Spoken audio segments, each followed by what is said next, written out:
Assalomu alaykum qadrli do'stlar, qadrli YouTube kuzatuvchilari, kanalimiz obunachilari, aka-uka, opa-singillar, tanigan, tanimagan barchaga uy sharoitida ilon baliq boqish, ko'paytirish, katta qilish va undan qanday daromad qilish mumkin shu haqida noldan yoritib kelyapman imkon boricha. Yangi boshlamoqchi bo'lganlar uchun eslatib o'taman, menda lichinkalar sotilmaydi, ilon baliq sotilmaydi. Hech narsa sotilmaydi hozircha. Faqat qanday boqiladi, nima berish kerak, nima bilan katta bo'ladi. Shu narsalarni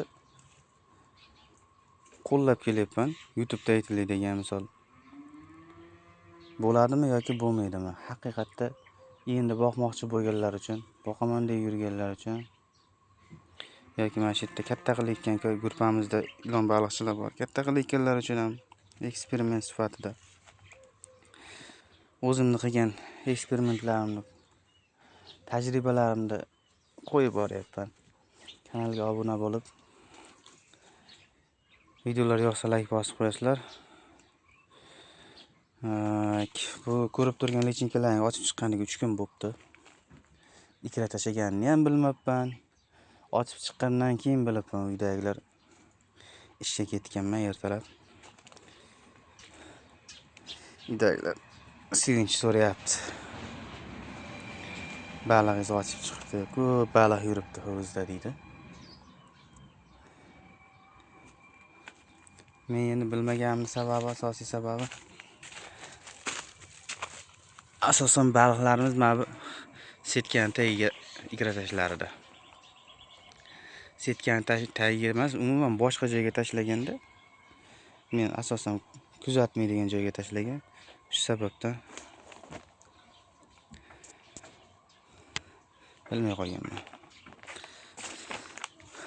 Xudo xolasa endi bu lichinkalarimizni yangicha usulda bir 15 kun, 10 kun, 15 kun mana shu kichkina basseynda boqamiz. Artemiya olib kelib qo'yganman. Artemiya inkubatsiya qilib. Shu ochib chiqqandan bir hafta bo'lguncha Artemiya beraman inshaalloh. Undan keyin Dafniga o'tkazib, undan keyin Matilga o'tkazib, sekin-sekin bosqichma-bosqich katta qilamiz. Bundan oldingi lichinkalarimizda ko'p kuzatganman o'zim.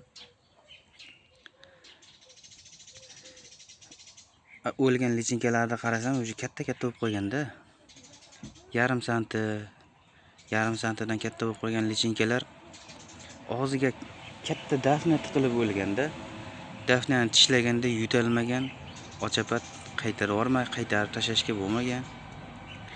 Aksariyat lichinkalar shunaqa bo'lgan. Endi yutalmagandan keyin, tiqilgandan keyin na nafas oladi, na qornini to'qlatadi.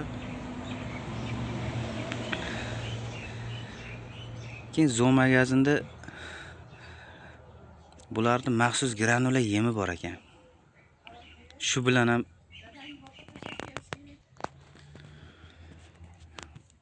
oldimga odam kelib qoldi, uzr. Gapimni demay yotib qo'ydim.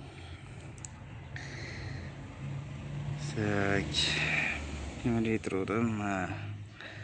Shu og'ziga dafna tiqilib o'lganda, dafnani yeydigan darajada sal katta bo'lguncha bir maydaroq o'sha granula yemi bilan yoki Artemiya bilan boqib ko'ramiz. Bu lichinkamizda natijalarini ham inshaalloh qo'yib boraman. Kanalga obuna bo'lib kuzatib boringlar.